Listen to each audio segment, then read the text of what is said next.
जंगल में बहार का मौसम था। हर जगह फूल ही फूल और रंग बिरंगे फल लगे हुए थे। सभी पक्षियाँ जी भरकर फल खाते और शाम होते ही अपने अपने घोंसलों में आराम करने चले जाते। ऐसे ही दिन और रात गुजरते चले गए।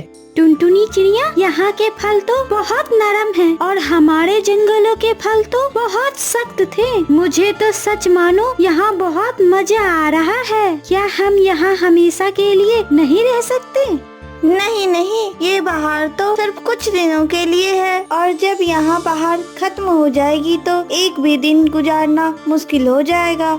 ऐसे ही समय गुजरता गया और फिर वह समय भी आ गया जब सभी पक्षियों को वापस प्रवास करना था। सभी पक्षियाँ खुश थे और बेचैन भी थे कि वो कब अपने घर को वापस लौट जाएं। लेकिन वही तोता खामोशी से एक पेड़ पर बैठा हुआ था।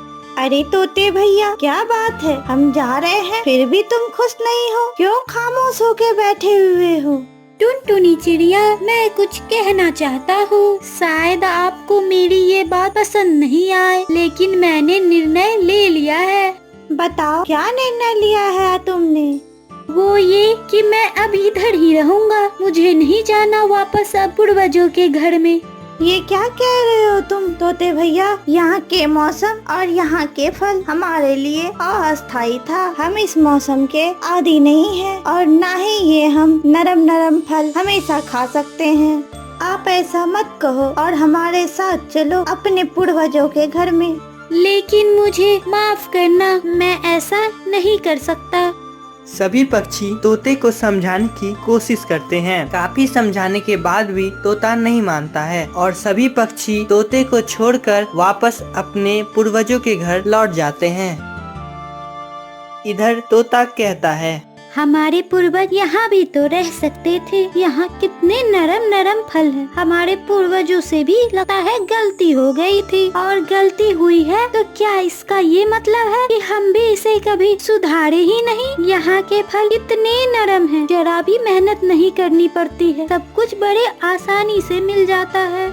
ऐसे ही समय गुजरता चला गया। बहुत लंबे समय से कोई काम ना करने और नरम नरम आसानी से मिलने वाले फलों को खाने से तोता भी बहुत कमजोर हो गया था। ये सारे नरम नरम फल तो खत्म हो गए। चलो कोई बात नहीं, फिर से मिर्च या अमरूद ढूंढ लेता हूँ। और जैसे ही वह एक मिर्च को ढूंढकर उसे खाने की कोशिश करता है, उसकी चोंच उस मिर्च को काट नहीं पाती है। वह हैरान रह जाता है। वह फिर से कोशिश करता है और वह वापस नाकाम रहता है। मुझ में तो जरा सी भी ताकत नहीं रही। अब मैं कैसे इन हालातों का मुकाबला करूं? वो नरम नरम फल भी खत्म हो गए। अब तो मुझे कुछ करना होगा। मुझे वापस अपने घर जाना होगा। वहाँ मेरे दोस्त हैं, वो जरूर मेरी मदद करेंगे। और तोता वापस अपने पूर्वजों की घर की ओर चल देता है। काफी सफर करने के बाद तोता आखिर में वहाँ पहुँच जाता है। टुनटुनी चिड़िया, मुझे डांटना नहीं। मैं तो पहले से ही बहुत कमजोर हो गया हूँ। मेरी चोंच में भी बहुत दर्द है। मैं कुछ भी नहीं खा पा रहा हूँ, बस वो नरम नरम फल ही खा सकता हूँ। लेकिन तुमने हमारी बात नहीं मानकर अच्छा नहीं किया था। मैं शर्मिंदा हूँ, लेकिन अब मेरा कोई तो उपाय करो। मैं कुछ भी नहीं खा पा रहा हूँ। तुम्हारा शरीर अब मेहनत का आदी नहीं रहा। हमें जिंदगी में हमेशा मेहनत करनी चाहिए। तुम अपनी चोंच से अब ज्यादा जोर नहीं लगाना। जब भी तुम्हें कोई फल खाना हो तो पहले मेरे पास लेते आना। मैं उसे तोड़कर नरम कर दूंगी और फिर तुम उसे आसानी से खा लेना। और फिर तोता ऐसा ही करता है। कुछ ही दिनों में तोते के चोंच का वो दर्द गायब सा हो जाता है और फिर तोता वापस अपने माहौल का आदी हो जाता है। दोस्तों, मैं बहुत शर्मिंदा हूँ, लेकिन इन सब से मैंने ये सीखा कि हमारे पूर्वजों के फैसले कभी भी गलत नहीं थे। वो हमेशा बेहतर ही सोचते थे। मैं तुम्हें ये सब इसलिए बता रहा हूँ क्योंकि मैंने गलती की और मैं ही जानता हूँ कि मैंने कितनी ज्यादा तकलीफ बर्दाश्त की है, और तुम सब मुझे माफ कर देना। अगर टुनटुनी चिड़िया मेरी मदद न करती तो मैं कभी भी अपनी इस मुसीबत से निकल नहीं पाता। टुनटुनी चिड़िया, तुम्हारा बहुत बहुत धन्यवाद। तो दोस्तों, हमें इस कहानी से ये सीख मिलती है कि हमें अपने पूर्वजों के फैसलों के खिलाफ कभी नहीं जाना चाहिए, क्योंकि उन लोगों ने अपने अनुभव से जो बातें सीखकर हम तक पहुंचाई है और वे सभी सही है, और उनकी बातों को मानकर हम अपनी जिंदगी को बेहतर तरीके से जी सकते हैं। तो दोस्तों, आपको अगर ये कहानी अच्छी लगी तो हमारे चैनल को सब्सक्राइब और लाइक कीजिए और अगली वीडियो को देखिए। एक बड़े घने जंगल में बहुत सारी पक्षियाँ रहते थे। हर साल की तरह बर्फबारी की मौसम आती है, लेकिन इस बार कुछ ज्यादा ही बरस रही होती है। यहाँ से प्रवास करने का समय आ गया है। अब हम ज्यादा दिन यहाँ नहीं रह सकते हैं। कुछ दिन और अगर बर्फबारी हुई तो हम उड़ नहीं सकेंगे। हमें अपना जीवन सुरक्षित रखने के लिए कल ही निकलना होगा। क्या तुमने टुनटुनी चिड़िया को बताया है कि हमें कल निकलना है? उसे ये तो पता है कि प्रवास करना है, लेकिन कब करना है ये उसे नहीं पता। उसे ये बताना होगा कि प्रवास हम सबको कल ही करना है। तो क्या फिर मैं बताऊं टुनटुनी को? नहीं नहीं, मैं जाता हूँ। और तो मुझे ये भी बतानी है कि पूर्व की दिशा जाना है या पश्चिम की दिशा। ठीक है, तुम जाकर टुनटुनी से मिल लो और मैं तुम्हें कल सुबह यहीं मिलूंगा। ठीक है, मैं जाता हूँ। और कौवा टुनटुनी चिड़िया से मिलने उसके पास चला जाता है। टुनटुनी, तुम क्यों इतनी उदास हो रही हो? हम हर साल तो यहीं से प्रवास करते हैं, फिर तो हम यहीं आ जाएंगे, फिर ये उदासी कैसी? तुम नहीं जानते, पिछले साल तो मेरे साथ मेरी मम्मा थी, लेकिन इस बार मैं अकेली हूँ। जब मेरी मम्मा थी तो जीवन बहुत आसान था। हर समय खुशियाँ ही खुशियाँ होती थी। वो अपने आप पे हर दुख को सह लेती थी और मम्मा मुझे कभी भी दुखी नहीं होने देती थी।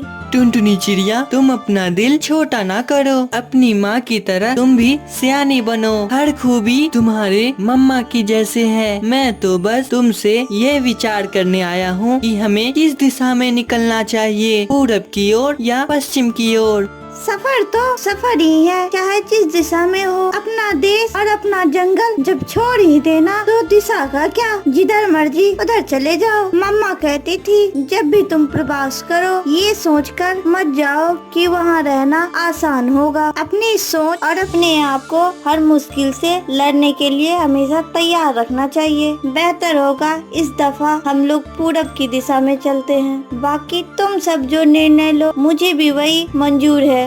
नहीं टुनटुनी, हम सब हर बार तुम्हारी मम्मा के कहे अनुसार ही चला करते थे, और अब हम तुम में रानो चिड़िया को ही देखते हैं, इसलिए हम तुम्हारे पीछे ही चलेंगे जैसा तुम कहो। ठीक है, तो फिर कल हम पूरब की तरफ ही जाते हैं। बेहतर है, मैं बाकी पक्षियों को भी बता देता हूँ। और फिर वहाँ से कौवा चला जाता है। फिर अगले दिन सभी पक्षी कौवे के कहे अनुसार एक साथ जमा हो जाते हैं और अपना सफर शुरू करते हैं। वे सब जल्द ही अपना जंगल छोड़कर दूसरे जंगल पहुँच जाते हैं।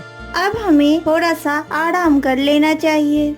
हाँ, तुम ठीक कह रही हो टुनटुनी। अब हम सबको थोड़ा आराम कर लेना चाहिए। ठीक है, फिर यहीं पर रुककर थोड़ा पानी भी पी लेंगे और कुछ दाना भी खा लेंगे। इससे हमें थकान भी महसूस नहीं होगी।